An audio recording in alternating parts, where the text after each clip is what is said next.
I thought maybe it would show me the share button, but it does not. Hey, what's up, guys? It is currently another episode of Reggie's Expressions. I don't see that share button like I saw before. Maybe it's only... Go to there. No, not that. What I'm looking for is I wanted to put the commercial that I had in first. Yeah, but it didn't have it. It doesn't have it. It doesn't have it. So we're gonna wait a few minutes, see if we can get some people in here. Oh, we got one person. It's Pinky. We got one person. Pinky. Well, it's not her. It's not Miss Pinky. Oh. But she's live right now. Hello, everyone. You got a feature in this, sir. We are here in the beautiful Kauai.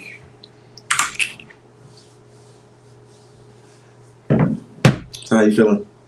I feel good. Just tired. I'm actually kind of nervous, y'all. And the reason why I'm nervous is because I want to make sure I have enough care and compassion. This is our opportunity to spotlight Carlos's journey here.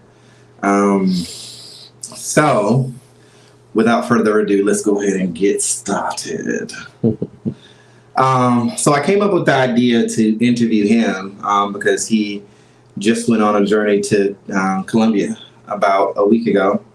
Almost 2 weeks ago, coming up pretty soon. No, a week ago. Yeah, a week ago. And, he had a lot of good conversations, a lot of fun, that he had. And it was just great to see with his family. He didn't take too many pictures, but that just meant he was in the moment. So I can't argue with that.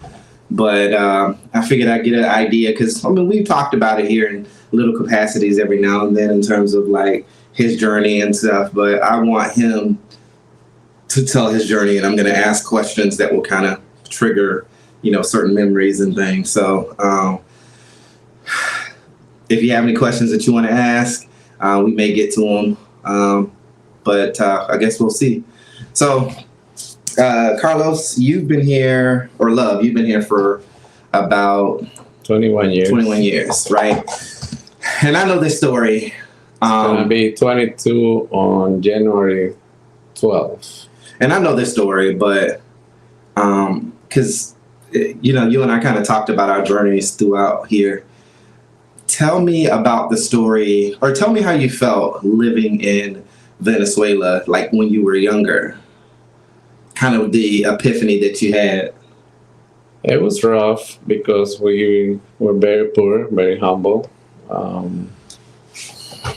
When my mom got married, got the idea of they're going to have their house and, everything like any other regular couples. But it was tough. And then my mom and dad always lived with grandma or somebody else's house, like roommates, we'll say. And it was until my grandma died, on my dad's side, that they put together a little money that she left of this when they sell the house, and then everyone has its little part, and then we bought a house on the country because we couldn't afford it on the city. So growing up, I always knew I was gay, and it was tough because nobody talked about sex, nobody talked about, anything. We always go to the church, and the church tell you if you do this, this, and that, you go to hell, and then, always something that makes you think or realize, so what am I going to do with these feelings? And what? Talking to me. We're just having a conversation. What am I going to do with these feelings? And until I grow up and find out what sex was, I already know what I like. And I also think you probably need to speak a little bit louder, too. Thumbs up if you guys can hear Carlos. Because I know my voice is loud, but he's using his baby voice right now. So let me move the mic a little bit closer to him. But more specifically, you remember when you told me that you always knew that you were going to come to America. You thought you were Stork. The Stork dropped you off in the wrong place. That joke came out over here. Mm-hmm. But I was 16 years old when my mom called this neighbor.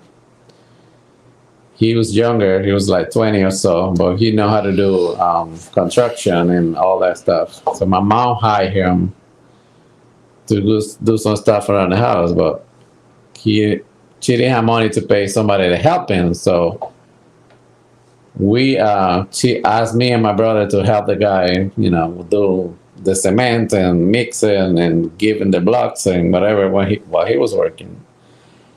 I have my little radio, and I like to play music from America, from USA, the hits from the 80s, 70s, 80s, 90s. And I was enamored by the fact that the music, I like it. And since I was a little kid, I always liked it. So I got my little radio, and I played the music, or radio station who played the songs from Michael Jackson, Whitney Houston, all that, Madonna, Cyndi Lauper, all the people there from the 80s that I used to love. So he asked me one day, why you listen to that if you don't understand anything? And I told him, one day I'm going to go live in the USA, and I'm going to understand everything. And he just rolled on the floor, laughing at me, making fun of me. And I was mad for a little bit, but 16 years later, when I was 32, I was here in the States. So it happens. So what was it that you felt when you were younger that kind of made you feel like you would always be here? Can you explain it, or? I don't know. We used to have those TV shows with I know you know that one, Sábado Sensacional and all that stuff. Sábado Gigante! No, Sábado Gigante was from here. I know. Yeah. But they have this show called The Club of the Little Tigers. And they have these competitions with all the kids from different schools and stuff like that. So the winner get to come to Disney or Universal Studios, whichever was the case. And I was always looking at it and I said, I want to be there. I want to go. Mm-hmm. So it was the magic of Disney. Yeah. So Disney is what got you interested. I got you. So yeah, I was like, I want to go. I want to be there one day. So I was not 32 or 29, I think, the first time I came to the USA to visit. And when I found myself in front of Magic Kingdom, the castle, I was like, oh my God, I'm here. I can't believe I'm here. Mm-hmm. And I pinched myself. It's true, I'm here. And I started crying, like, I made it. Mm-hmm. Mm-hmm. So I fell in love with this country, and I came again in 94, then 95. Mm-hmm. And it was until 2000 when I decided, okay, it's time to go. Okay. So you felt this affinity towards the U.S. You got the opportunity to come a few times. You got to see Disney and all that other stuff. What happened in 2000 that was the catalyst to you coming to the States? A year prior to 2000, I think it was 1998 or 99. Mm-hmm. I was on the road waiting for a bus, and one of my uncles came on his truck. He stopped, giving me the ride. And as soon as I know, he just bent over, and under his seat got a gunshot. And he just say, the day I find out you're gay, I will kill you. And I do it. So I desperately start calling my cousin Marionette and say, hey, I need your help. I know you offered me before because I had a visa that you're going to take me out to USA, Miami, whatever.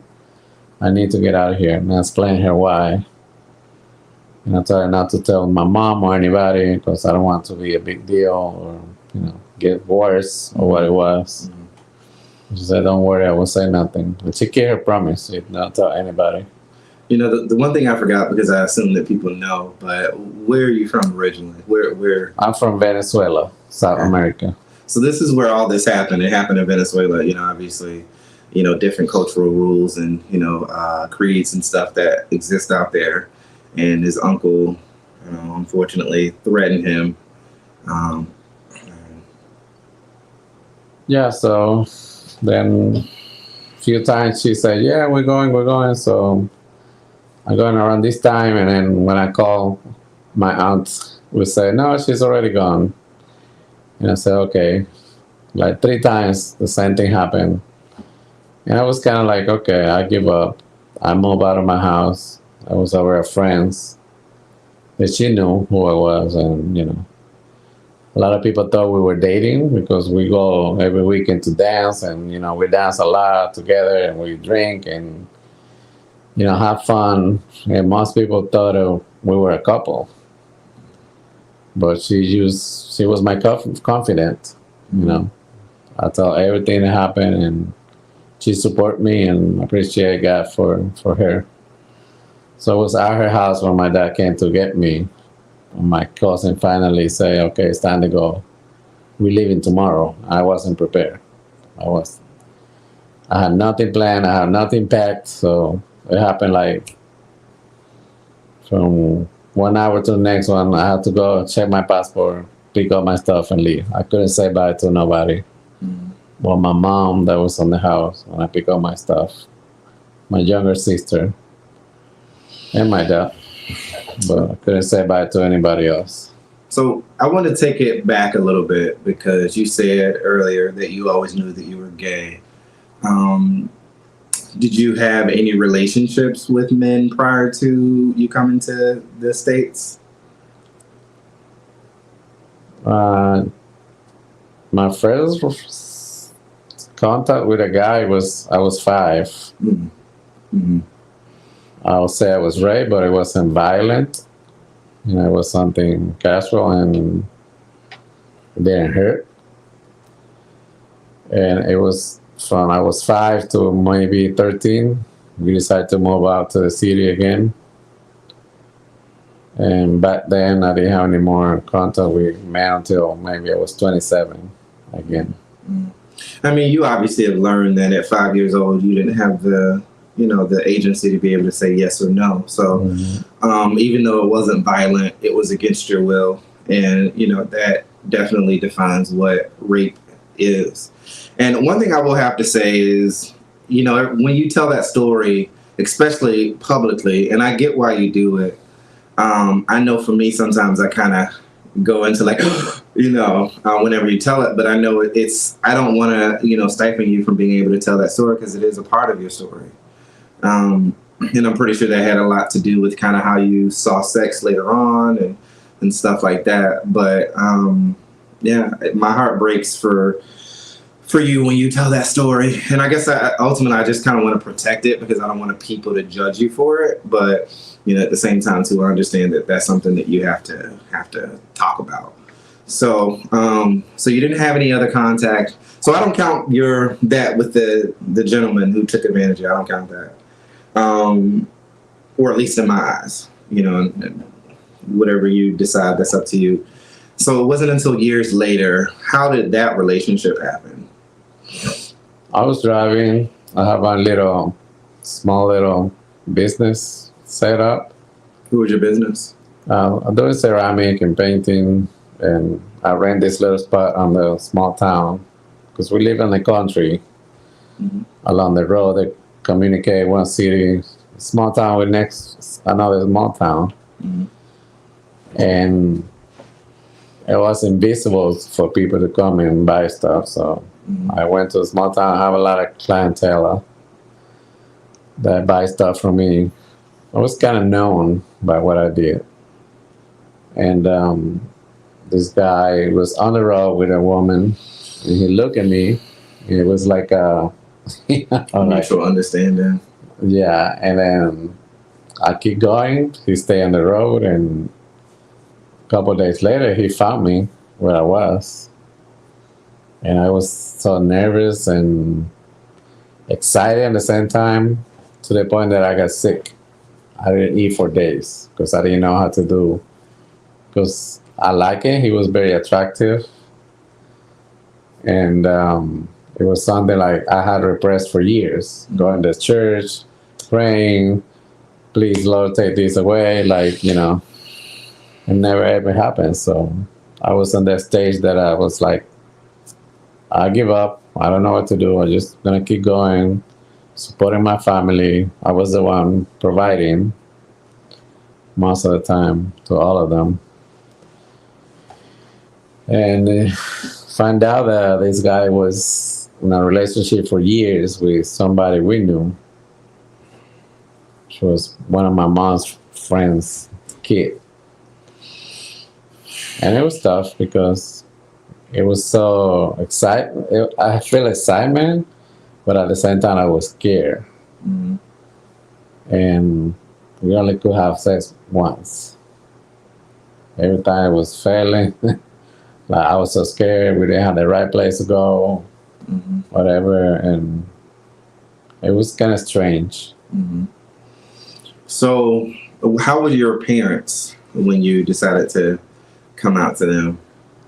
Well, one day my dad set me and we started talking and say, "I'm proud of you, and you're already 30-something years old, and you haven't have a girlfriend, and the Lord says this, and that, and I need you to find a woman, marry, and people talk and whatever." I said, "Daddy, I'm gay. Nothing I can do about none of that. I don't want to lie to a woman saying, 'Hey, I love you. I want to marry you. I want kids.' When in the end, in the bottom of my heart, I don't feel nothing attraction for a woman. Mm-hmm. I love women. I love my mom. I love my sisters. But I'm not attracted to a woman for sex or anything like that." Mm-hmm. So he started crying, and he told me a lot of stories about him, being raped by his own brother and whatever. And he told me that didn't make me gay. But I said, well, me is a different story. I always knew. I know I'm gay since I was a little kid. So I left that day crying. I went over with my friends, and a lot of things happened in between then. But my mom didn't talk to me for the longest time, months. Mm-hmm. She wasn't proud of what happened. Well, about you coming out being gay? Yeah. So your mom and dad were married during that time, right? Yeah. And how many brothers and sisters do you have? We are 6, but from mom and dad, we're 5. I'm the oldest. Then I have a brother named Alejandro, sister named Carlene, then Edgar Jr., and Kaylee. So after 36 years, my parents get divorced. My dad met someone that supposedly was in love for me. And they got another kid. My sister is now 17 years old. So your mom didn't talk to you for a few months. What about your brothers and sisters? How were they? I don't know if they knew, but we were okay. We just talked. They never asked me questions. Now in this trip to Colombia, my sister told me I always knew or suspected, but she never asked questions. Why do you think they didn't ask questions? I don't know. I guess it's part of the culture that we grew up into. Would you have wanted them to? I would love to. I would love my mom to ask me and accept me. By then, maybe my story would be different. Mm-hmm. But I also believe that God has His plan to bring me over here. Mm-hmm. So 2000, you came here. You had to run away or get everything fast. You had your visa, and you didn't get really a good chance to say goodbye. What was your relationship like with your family during your transitional years? So, when you first got here, when you got your first job, that kind of stuff. Well, it was tough because we didn't have a lot of communication like it is these days. Mm-hmm. Back then, we didn't have smartphones. I had to buy these little cards and call maybe once a week. Mm-hmm. If they were home, I would talk to them, my sisters, and then my brothers, but most of the time it was just dad because my mom didn't want to talk to me. Mm-hmm.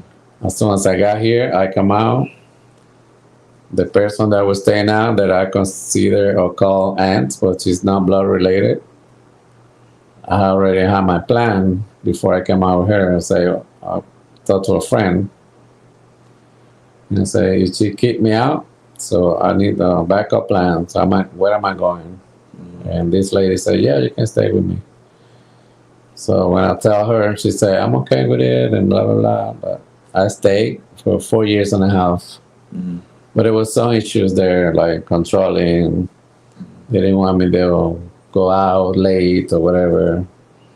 There was a lot of lines and manipulation, I would say, Mm-hmm. for me not to go out and live life or meet people. Mm-hmm. And I talk to my family maybe once a week Mm-hmm. in that period of time. And would they ask you about people that you met, or No, they never ask questions. did you ever want to tell them? I did. Mm-hmm. Later on, when communication started flowing a little bit better, Mm-hmm. I told my sister Carlenis, and they were okay with it. My brothers want to know who was the guy who raped me or whatever. I say, what you want to do with that information? Nothing's going to change. Do they think that what happened with you and that gentleman is what caused you to be gay? You think that's why Yeah. they wanted to? Yeah. What do you think about that? I don't think that was the case. I think that he knew or he saw that and then he just take advantage of. Mm-hmm. Yeah. So you came here in 2000. You kind of was in transitional phase. You were in Miami first, and then you came to Orlando. And you moved to Orlando very early on of your being here, right? And you Yeah. did say that you lived with Connie for about 4 years. So what did you do for dating? How did you work? How did you maintain life? You just came from Venezuela here, It was just work, and then I met this lady from Puerto Rico, Mm-hmm. and she asked me to go to. Back then, there was a club named Mannequins Mm-hmm. downtown Disney. There was a lot of clubs down there, Mm-hmm. and I met this guy, white guy, there, and then we started dating for over a year or so. But we didn't, like I said, we didn't have smartphones, and there was no gay apps or date apps or anything like it. So you went to this club called Mannequins, and that was kind of your first introduction to gay clubs, right? Mhm. So what was that experience like? For me, it was like, wow. What I was missing, the music, the environment, drinks, people, Mhm. all type of people. So Mhm. it was fun. So, and you used to work at Disney at the time, right? Yeah. And then 9/11 happened, and then they laid a lot of you guys off. Hmm. What did you do to kind of get through during that time frame? One day I did housekeeping, which was horrible. Mm-hmm. I got asthma that day. I couldn't get going no more. I was so tired. Mm-hmm. Then this lady Connie introduced me with this lady named Rachira, who owns a few businesses around, and I started working with her Mm-hmm. in a little smoothie place called Juice It Up. Mm-hmm. It's how I started to meet more people, Brazilian people, start learning a little bit Portuguese. So, your first boyfriend, you met him at Mannequins, right? Mhm. So, explain to me the night that you saw him, like the first night in which you saw him. What was going through your mind when you saw him, and when you saw him looking at you, and all that stuff? It was kind of How do you call them? Like butterflies in your stomach, kind of. No, I was like looking at him, but I was like, because I came from country where for me America was like wow, the boom, the jam, Mm-hmm. and a white guy looking at me, I was like, okay. Mm-hmm. And At who? first I couldn't believe it, and I think he was kind of shy. He didn't brush, and then I called him over, and he came and asked for his name. I barely speak English, but So I was gonna say, how did you? So what? Do you remember what you said to him? To kind of. yeah, back in home I used to go to English courses, like study. I know how to write, I know how to read, but my ear wasn't ready, and my pronunciation still not good after 22 years. And you know, we speak like Tarzan, like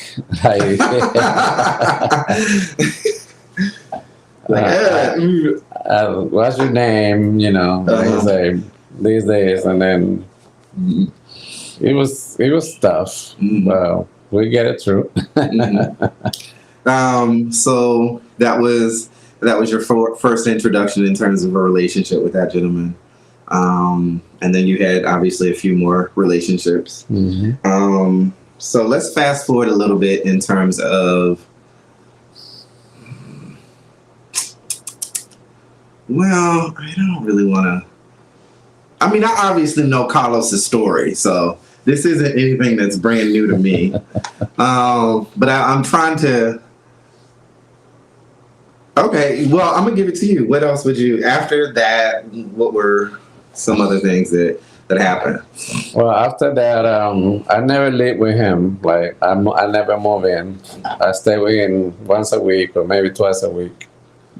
I met his parents. We went to Georgia for the first time. For me, it was great. It was November, which I saw a lot of the fall trees and stuff. The weather, it was cold. It was a very good experience.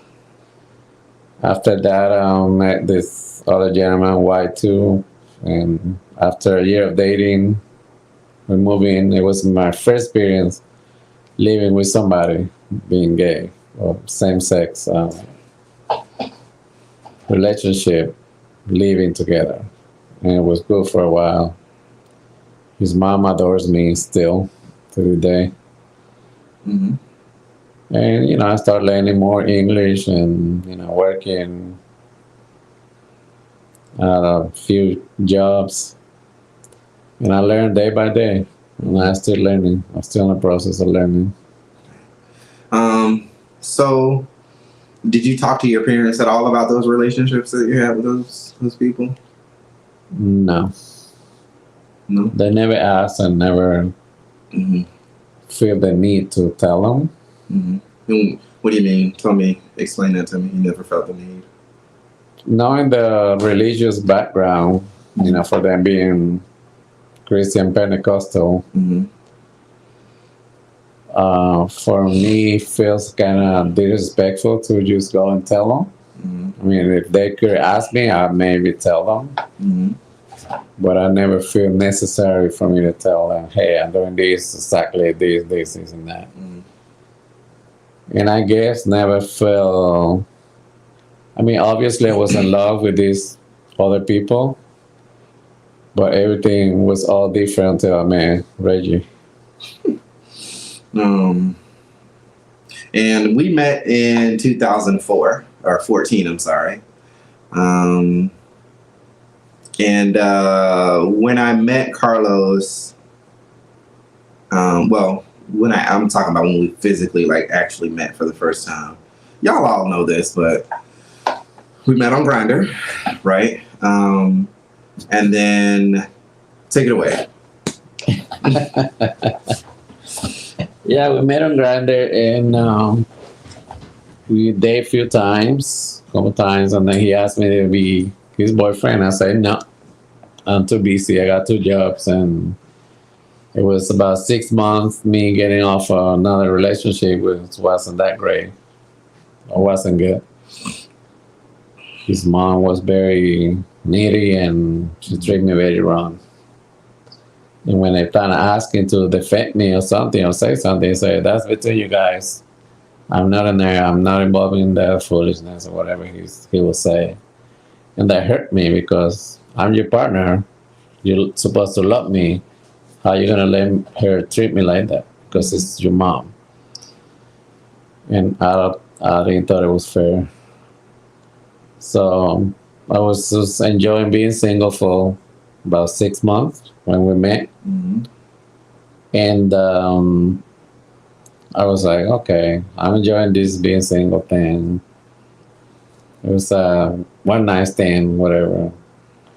I don't want to start over again. I don't know if it's gonna work out. Mm-hmm. And then when I told him no, he said, okay, I won't bother you no more. And 2 days later, he asked me, what are you doing? So I just got home from work. And then he asked, you want to go see a movie? I said, yeah, okay. We got dinner, we saw the movie, and never go back to my place. I'll stay with him forever.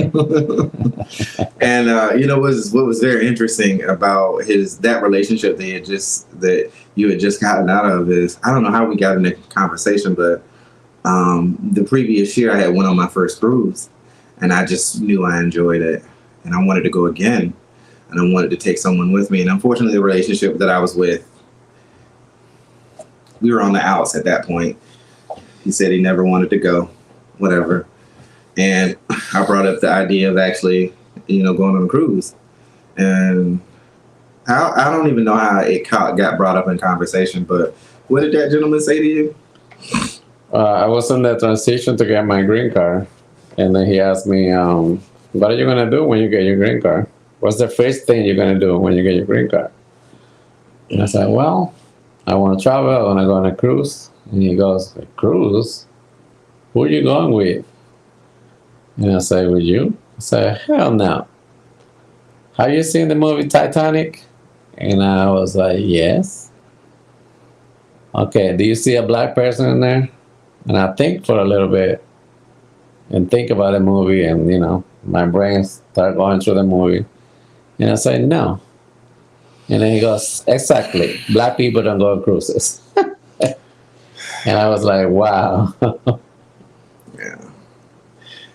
So we obviously know that's not true. So that was the dumbest shit I ever heard, but that was his experience. So I guess when I brought up the idea to go on the cruise, he was like, oh yeah, sure. And then he went to the cruise and he was like, oh, there are a lot of black people. And I was like, yeah, we do cruise. We like to have fun just like everybody else does.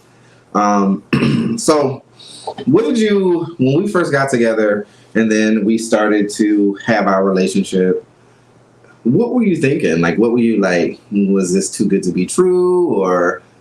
A little bit of that. Mm-hmm. And I kind of like a little bit freak control when it comes to clean lines. And I wouldn't say, he got a little rug in the bathroom that was a little too old, so I went and bought a new one. I clean around and pick up his shoes and stuff. And he asked me, don't spend your money on that. Here's a car. Here's the money. Don't spend your money. And I was like, That was what it. That's I like what it. that. Yeah. Mm-hmm. Because I didn't mind to buy it on my own because I was living there. But it was like, I like to have nice stuff. Like I came from nothing, but I learned living here. We all, people I live with, or, my all relationships. Now, did y'all hear that? He said he liked nice things. So if he ever say, you made me that way, I made you bougie, you can whoop his ass. Because you said it all here on the TV. That was The Bachelor's Life, is what Angelo said. Thank you, Angelo, for supporting. I appreciate you, man, because you're the only one that's really holding it down. So, yeah, I was like, okay, that's nice. And then as much as we start living and, start making the house look like a real house, putting stuff here, there, flowers, all the stuff on the right place. He started to like it too, and then that's what we got into where we got now. Mm-hmm. So I remember it was like 6 months in, I think at this one. It was like September 14. And I was like, yeah, we got to go down to PNC and I had to put you on the account. And he was like, what? The first thing, when I first met Carlos had 2 jobs. He worked at Nestle and then he works at Goto. So he had 2 jobs. And, you know, after we decided that we were going to date, you know, he was working a lot. And I was just thinking, I was like, not really. I'm selfish. I want to see you. And that was really the catalyst to us moving in together, to be honest. Because where he lived was further. It was on a different side of town. So I didn't really want to make that commute. So I invited him. It also was in a good neighborhood. Yeah, over in the Oak Ridge area in Orlando, for those of you who... It was a little dangerous. But, I mean, that wasn't my reason. It just, honestly... well, that might have had something to do with it, but it was more or less because I wanted more access to you. And I wanted to see you more. So I was like, you know, why don't you quit your job? And he was like, well, I need money. I was like, yeah, but we live together. I don't really remember the specifics of it, but it was a casual question that I asked. I was like, yeah, why don't you quit your job? And I think like a day later, Carlos had put in his 2 weeks notice at Goto. It was like, it was quick. And Carlos is a hard worker, and they were very sad when he left. But he maintained those relationships. The lady that was his manager at the time actually ended up coming to our wedding. But it was a whirlwind situation because that year we went on a cruise. That same year he met my family. That same year we put the accounts together. And it was just a conversation like, hey, I want this. We should do this. He agreed. Hey, let's go here. We should do this. He agreed. So it was easy in that sense to have a relationship with him because, you know, it wasn't this long drawn out thing of, well, I got to go do this and I got this, I got that. He was in it, you know, from the beginning. He was all in from the beginning. So that was one of the things that I enjoyed. So that was that. So beginning of the year, 2015 comes. And, you know, obviously Carlos and I had been conversing about, you know, his family life and all that stuff. And at that point, it had been what? How many years since you had been home? 15. So I got in my mind, you know, that I was going to send him home. And I was like, yeah, you know, 15 years is a long time for anybody to see their folks. So I made the suggestion to send him home. And he was extremely grateful. And I remember that ticket was super expensive, but, you know, I felt like it was a sacrifice that I had to make. So when I decided to buy that ticket for you, what did that feel like? What did you think? Oh, my God. It was like God answering my prayers because it's been so long to see my family, my sisters, brothers, grandma, which I had the opportunity to see her before she passed. She was 105 when I went home. She died 2 years later. And now what made me most happy was the fact that she recognized me. She was on that point where sometimes she asked my mom, who are you? Or now the aunt who take care of her, you know, her caregiver, and say, who are you? Or who is this person? And when she see me, she recognized me. She used to call me Carlitos. Carlitos, my love, I love you. And, you know, she thought about a whole lot of experiences that we have. Because I always stay with her. My mom will travel, and I stay with grandma. And, you know, she was a very, very lovely grandma to me. So that year, I decided to send him home. I mean, we were in a relationship, so it was kind of a mutual agreement. But the week before Carlos was getting ready to go home, we were buying the stuff that we needed to buy. At that point, we had already went on our second cruise, which was Jamaica. And as we went home, he went home. And the week before, I was like, if I asked you to marry me, would you be interested? He was like, yeah, I guess. I was like, okay, all right, good to know. He was all right. So we went to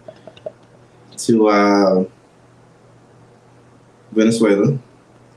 I came up with the idea that I was going to ask him to marry me, and I was going to do it as public as possible. And I hadn't come out on my Facebook at that point yet. And I, went down to the because I had to pick him up from the airport, and I proposed to him at the airport. So when I asked you that question, would you marry me? Did you already have an idea that I was going to ask you? Yeah. Mm-hmm. Really? I did. Did you know that it was going to be when you got back, or? No, exactly. I know. I knew it was going to happen at some point. And what did you think about that? You're just kind of like, No, I was thinking about it. I was so enjoying my family, but I was in my mind. I was like, "Is it gonna do it for real?" Or So you get back, you get off the plane, looking like a white boy. This boy was had his head cocked up to the, and you saw me with my tie on because I have the video and I'll have to post it at some point. What did you think when you saw what were you thinking at that time? I couldn't believe it. I was like, "Oh my God!" In front of everybody, kids, everybody. So I was like, "Wow!" I cried. That's all I did. And so that was May 30th, 2015. For anybody that knows me, I have an affinity they know that I have an affinity to the number 8.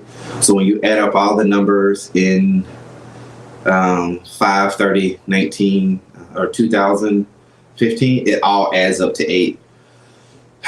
But we hadn't quite put a period on when we were going to actually make it happen. So that came on later on. Carlos had some loose ends that he needed to figure out first. And then things just kind of happened. And I think in October, which I saw it on my post not too long ago, that we set the date for December 5th. So, and again, my affinity to 8, 12. So 1, 2, 5, 8, 2015, 8. So to me, it was kind of meant to be. But, we both had a hand in planning the wedding. But who came up with the ideas of the colors and all that stuff like that? I did. Like me doing red, you doing purple? Yeah, because I don't know where the Cuban shirts idea from. I think someone, I saw it and I like it, and I asked you if you like it. So purple was my favorite color, but then in Europe was red. Look at the picture. Uh-huh. Sure. See if you guys can see it. Yeah. That was that was 12, 5. So yeah, we have linen pants, and then I have purple, he got red. And shout out to Jerry and Tanya, who came out with the food, and a lot of people who helped through. Luis Arcos brought some beers. Darlena, which is no longer with us, came with to see George, which also is no longer here with us. And a lot of people, Linda, all of the friends that came over, I most appreciated. LaWonka, Kima, Linda for coming out, even though we couldn't understand the words she was saying. Inside joke, I'll tell you about that later. Your cousins. Yeah. Oh, and I always say no family members come, and I need my ass whipped. But Gina and Ivory came all the way from Tallahassee. They were there literally like 25 minutes. Valeria, Maria. Gigi, Maria Porras. Who else? 5. Suzanne. Jamal. Kaylee and Joan. Yeah, shout out for them. Hilda Lees and Dwayne, which is her husband now. You mean Liz? Hilda Liz is her name. I wasn't invited. I don't know what you was going through at that time, but you weren't. My bad. But he was there in spirit, you say. So that's appreciated. Mm-hmm. Who else? So yeah, that was a good time. Mm-hmm. I love it. I enjoy it. The plan initially was for him to take my last name. That didn't work out because of his citizenship situation. So here in line Socorro Garner. And that was actually relatively easy to do. But after we got married, we celebrated my birthday. Then we celebrated Christmas. And yeah, that was us ending our first year and a half together. We got married later on that year. And then in 2016, what happened?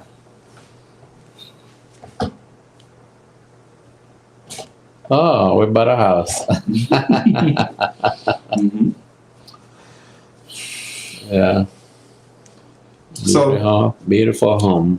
So, I mean, the one thing I can say about Carlos and I when it comes to our relationship is it's really about saying yes. You know what I'm saying? I've said this before, and I mentioned this with a good friend of mine, George. You know, this is about saying yes, and Carlos knew the right times to say yes. And that's really the best thing I think I could have asked, because when it came to the big stuff, it was like, yes. He trusted my decision, trusted my judgment making. He never wavered any of the decisions that I made. And I'm going to ask you, like, what was it? Like, what made you feel confident in the decisions that I made? Because anybody else didn't like, nah, or, you know.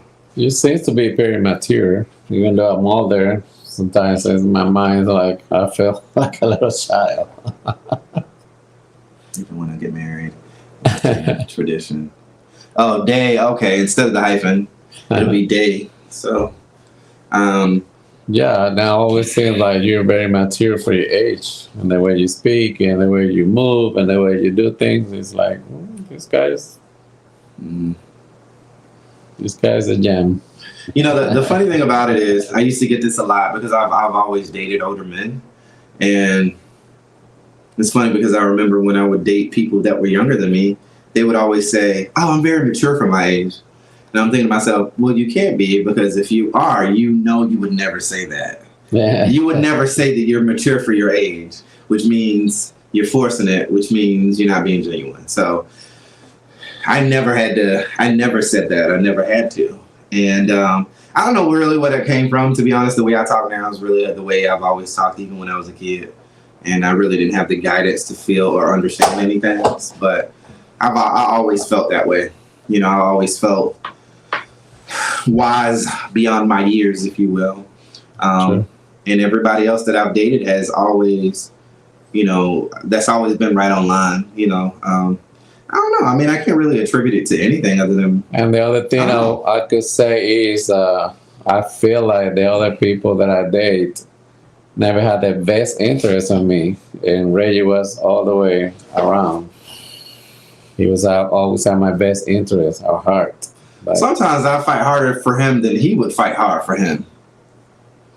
I'd be like, Carlos, does that bother you? Yeah, it does. Well, why don't you say something? So, you know, he's taken a few pages out of my book. And so let's get down to the nitty-gritty, because we talked about our relationship and people know that story. But, yeah, let's talk about the recent things in terms of this year, right?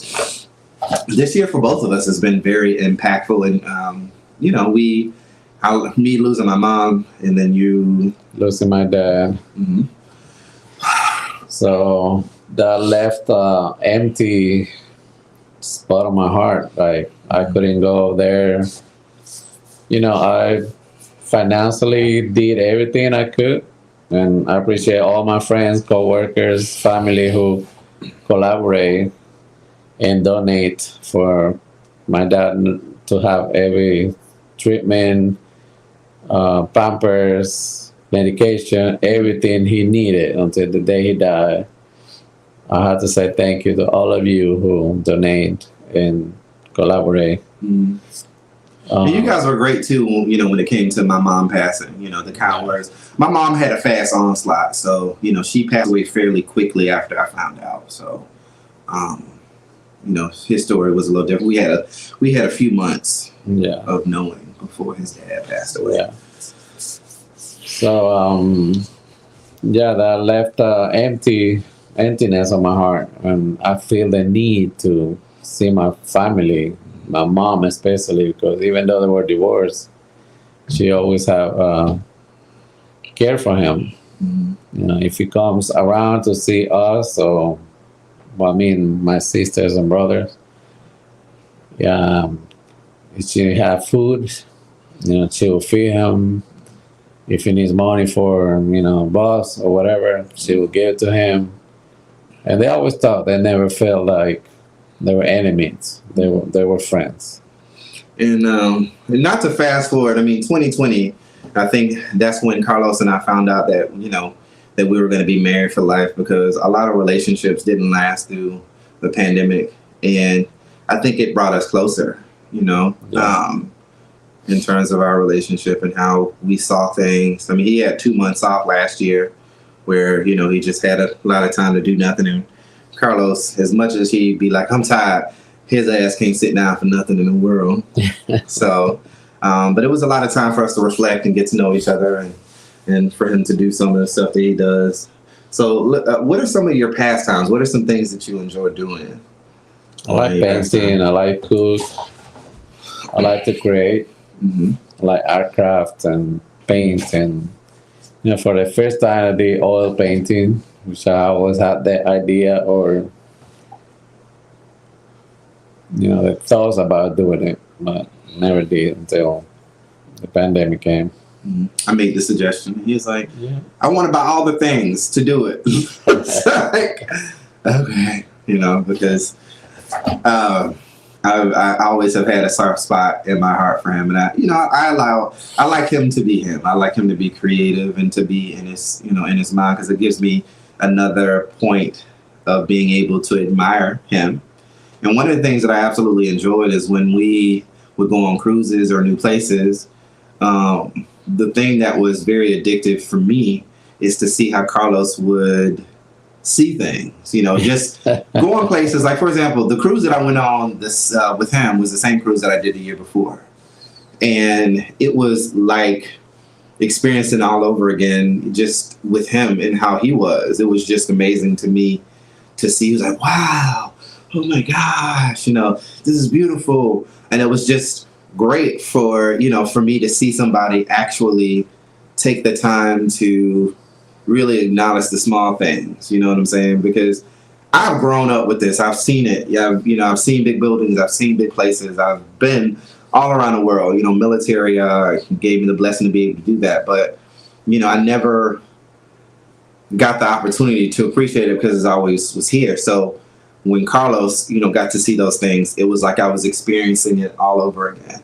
And that was just one of the things that I was enamored about, that childlike quality that he had, regarding our experience in general. So that was pretty cool. So your dad passed away September 5th, 2021, or he decided to go home. That's what I like to call it. Yeah.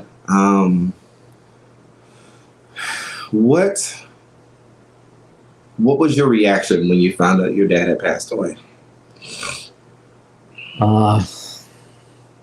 I can tell you what they told me because I don't remember. Mm-hmm. I just remember my sister calling on FaceTime. Mm-hmm. I see her friend crying, and when she said Daddy died, gladly my coworker Maria Villanueva was there next to me. We always met in the parking lot, and we walked together. And she just hugged me, and she said I went down to the floor. I fell on the floor, but I didn't hurt myself. And I started crying like crazy. And I don't remember what happened with my phone. I think she grabbed it and she called Reggie. She called my boss. And I just remember them taking me down to the security office and sat me there. until Reggie came to get me. Mm-hmm. But it was a deep pain in my heart, like in my chest, Mm-hmm. knowing that he was no longer here. And I think that had a lot to do with the fact that you didn't get a chance to see him before he passed away, which was unfortunate. Yeah, he was for almost a month in the hospital Mm-hmm. dealing with his stroke and then pneumonia, which I really think it was COVID. And they never test him for it. They give him antibiotics and send him home. Mm-hmm. And a few days later, he died. So I decided to come up with the idea to do a memorial for him, and Carlos was right on board with that. And I took the liberty of taking control of it. We had a week where I set up all the things, and we got his friends and stuff involved. And Carlos does have some of the bestest friends out there, and I don't want to. A lot of the people that we named that came to the wedding were some of the friends that he has really become close to over the years, and they've really been cheerleaders to us in our relationship. So when the memorial happened, what was the special thing that happened that day? After he stopped talking, it was raining first. Hard. And then we had to move out of the floor because we have this little tent. Flooding. And then as soon as he started talking, rainbow came out. The sun came out and a big rainbow showed up. And that was a confirmation for me that he telling me I'm home. Yeah. And that he accepts us too. Yeah. Because rainbow is considered acceptance, and it was a beautiful experience. We also have that on Facebook too. It's on Carlos's page. Carlos's page is private, so. But it was an interesting experience to be a part of that, and the fact that I had just went through it myself, it triggered some things in me that I needed to reconcile too. And we really just had the opportunity to embrace each other, love each other, and just kind of get each other through it. And it was quite a few. It was maybe 10, 15 people. Shout out to Olivia, his cousin Pacho, who's Manuel Rubio, Maria.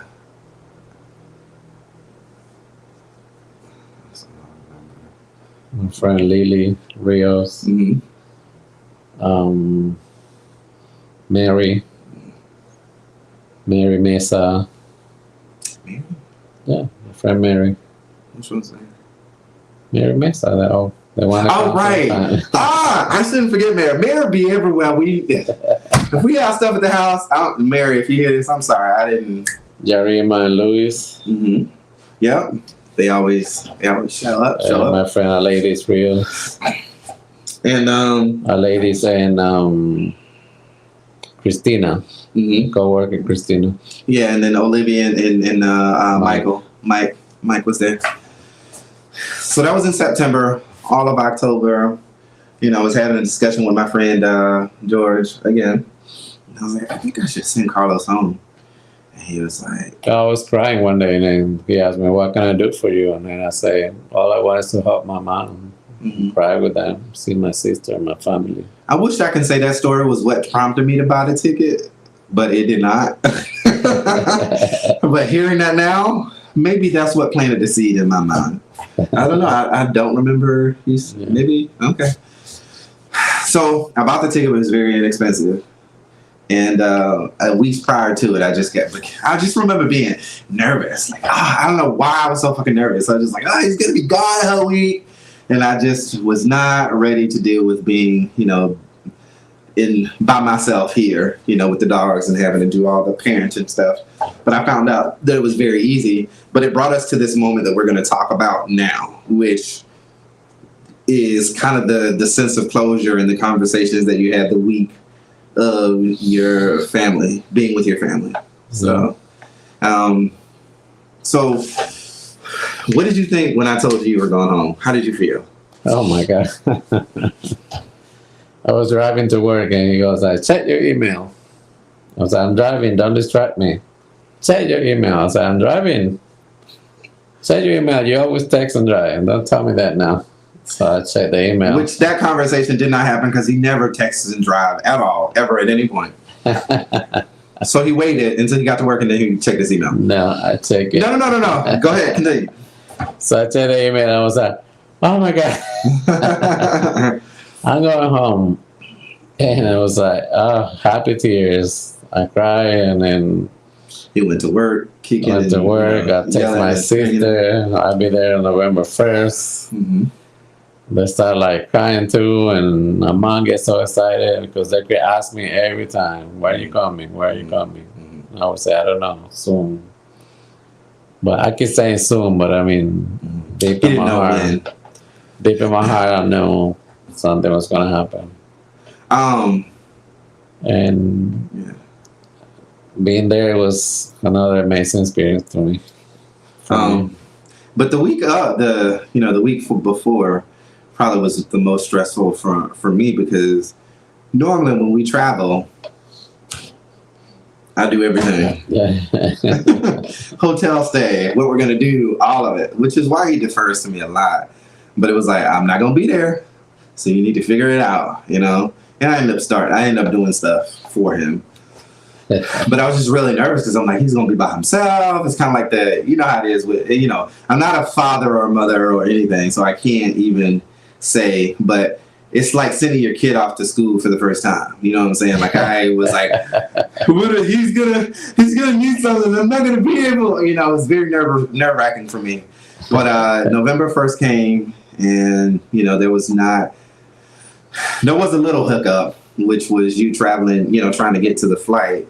But, to be honest, him getting there and doing what he did, it really didn't ruin anything. So he made it through on time and, flew and got there when he was supposed to get there. So when you touched down to Colombia, what happened?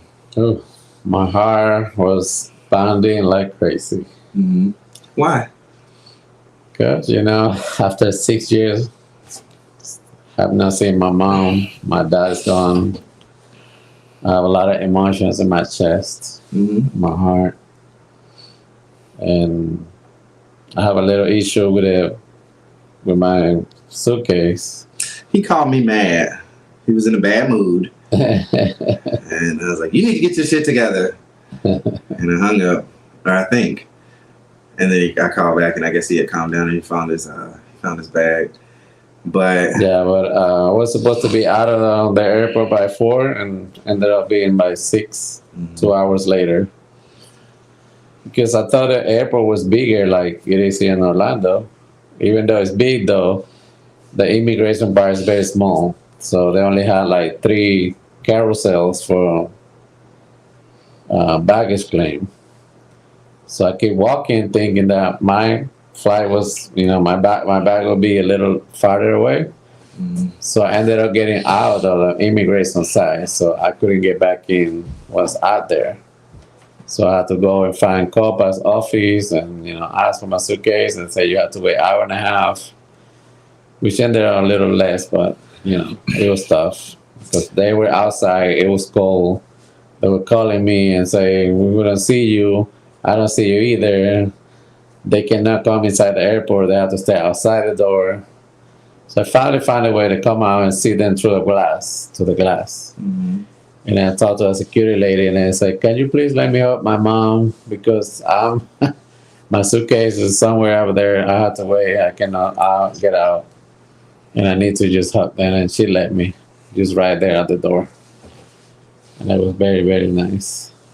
So you take the hour trip back to where your sisters live, because his brothers still are in Venezuela. His sisters live in Colombia, Bogota specifically.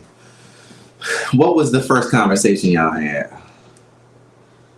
When we're in the taxi cab, they were just asking me how was the flight, how's everything, how's work, are you hungry, a lot of questions. And then my mom was just next to me, hugging me, saying, oh, you look so cute, you look white, your skin so soft, a whole lot of things. And I was like, and, it was kind of soothing for me. Like I felt relaxed. My mom was always a very dry person. She don't like to be touched or caressed, and if you touch her hair, she would get mad and yell at you. But this time she was a different mom, and was that made me most happy at all. Mm. She was hugging me. She let me touch her hair, her face, and it was more accepting. Pretty much what you wanted your whole childhood. Yeah. So I know you were kind of, there on the land. You saw what you liked and what you didn't like in Bogota. But what did it look like when you felt like it was the best time to sit down and have a conversation with them? What made you, or what was it in you that you felt at the time that made you feel like, okay, this is now the time for me to? It happened in 2015, and it happened now. It was until the last day when, okay, it's time to go, and we need to have this conversation. Mm-hmm. So that day, the day before I left, I came back. We went to a park. Mm-hmm. My mom fell, and she hit her face on the left side, her shoulder, her tongue, her knee. I was so scared, but she made it through, and we still went to the park. Back in the park, we were just talking about everything. We have like a little picnic. My sister had food, and she take the day off just to spend the last day with me, because over there they have to work all day. They leave at 7 in the morning, they come back home 8 p.m. all day out. So most of the time I spend it with my mom, with cousins that came to see me, a lot of friends that came to see me, they live there too. And seeing my mom's situation and, babysitting 3 kids. She's 76. Even though she don't look that old, she's tired. Mm-hmm. So I start crying at that point, and I say, what's happening? And I say, something I need to talk to you about. And I want to say first, thank you for accepting me. Thank you for calling Reggie my son-in-law. That was the best thing you could ever done. I appreciate that you're opening now to, accept me for who I am or for who we are. Mm-hmm. And I never thought this day would come. And she said, well, time change, and I love you. And, I know it's time for us to, to think differently. It was a whole conversation I never thought she would say. And that made me feel special. That made me feel better on some situation, because I don't like to be hiding who I am. And for the longest, I thought like never could be clear or honest or open about what was the reality here, or what am I doing here, what's my life here. And a few years back, I started correcting them when they just say, oh, where did you go this time? I say, no, it's we. It's not me, just me. It's we. So little by little, she started to accept them. Accept us, what we are. And then my sister came to the conversation and said, we need to take care of you, because we don't want the same thing that happened to my dad happen to you. Not at this time, not anytime soon. And I promised that, we're going to work and getting her better. She needs a denture, so I'm going to work on that. And I will see if there's a possibility of try to get her the visa to come visit. Because I explained what it is for me to go immigration and request her to come to live with us. But she doesn't want to live here. She just want to visit and go back home. Mm-hmm. Because obviously I'm the only one here. There's 4 more over there that she wants to be around too. So. And she has more affinity for the girls than with the boys. So that's also too. Oh. A fact. But we work on it. So I was so happy. it was interesting because when you would tell me, some of the conversation that you had, I just felt proud. I felt like this was the reason why, I wanted you to go down and have that experience. And, one thing about me is I'm very big on making sure you speak the truth and tell the honest truth and, let people know when they affect you in a certain way. And, I've gotten, as I've gotten older, the more confident I am about being honest with people. And I was hoping that Carlos would take a page from my book when it came to that. And, it made me feel like all the discussions and therapy and things that we've had actually was, showing themselves to actually make a difference in him or you. So it was great to be able to see. And I know he's, saving details because he doesn't want to go, too specific. And he's also, interested in preserving the overall experience for himself. So I have something to remember. But it was amazing for me to see you come back here and just have that newfound strength, because I've seen you flex that muscle a lot more now. And I want to continue to encourage you to do so. And, I think it was great. I mean, it kind of is like, I know a lot of times people say things like everything happens for a reason, but that also implies that things happen for a reason and we find out what that reason is. I don't think we always do. I think sometimes we do. And if we do, that's great. But sometimes you don't. You have to walk through life and, and try to make sense of it yourself, And, I just don't want to spend my life looking for validation in that way, trying to understand things that might be bigger than me. And, I feel like, kind of all of what you went through was a catalyst to you having this moment now, because I do feel like throughout our relationship, you were emotionally stunted. And what I mean by that is you wouldn't fully express yourself, maybe because you didn't know how to, or maybe there were certain triggers and stuff that happened that caused you to not feel like you can say whatever you want to say. Because with me, I'm unfiltered in the sense that I'm not disrespectful. Well, I guess it depends on the person. So let me not say that. But I try not to be disrespectful in what I say, but I'm not going to bite my tongue if I feel strongly about something.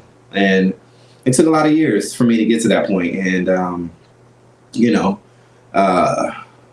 I would get frustrated with you whenever I would have conversations, and I'd be like, what do you feel? And you'd be like, I don't know. And, I'm like, just talk. And you'd be like, I don't know words. And I'm like, I don't understand. We'd have this back and forth. So I think that was something that kind of helped you realize that, and you still have your moments sometimes. I mean, it's only been a week since you've been back, but yeah. I think it's definitely signs of good things to come. But all I can say is just continue to nurture having those conversations. Don't shy away. People are going to try to minimize what you say because they don't want to feel bad about what they actually did. So they want to deflect. You know what I'm saying? So that's their problem, not yours. Yeah, this time I was freely open to talk to them, and I talk to them freely. Like, that's the right way I should say that. About everything. And I didn't have to hide anything for the first time. And that was great. And you got some good moments there too, where you had people that actually gave you feedback on like how you're living here and how that's I found these two guys that were kids when I left home. One was 8, the other one's about 10 years old. But through the years, we found each other on Facebook and, the social media and all that stuff. And they seen our growth as a married couple. And when they told me, even though we don't like or comment because we don't understand, we see you growing. And you're the best example to follow. I appreciate what you guys doing and keep going. You are my inspiration. You guys are my inspiration to keep going and, live life. And those kids have a lot of plans, and I hope they can be able to do it and get through it. But I feel good on the fact they say that they're looking at us and they following us as a good sample of living, of being gay and, you know, be prosperous and respectful. And that was his way of saying, you know, that he was going to come and talk more, which is what gave me the idea of spotlighting him specifically. Because, I mean, like I said, you guys know things about our relationship and stuff that we've kind of been able to experience like out loud and stuff. Because y'all know I post everything on Facebook. So, and I, like I said, in bits and pieces, we have had conversations. And I wanted this to be an intimate conversation among people who actually follow and care about us and love us. And I didn't want it to be something that I was turning into, you know, for profit or whatever. So that's why I kept it specifically to Reggie's Expressions. I know a lot of you guys will go back and watch it on the live because you normally do. But yeah, it's, you know, if I can say anything to you, well, not if I can, I know I can.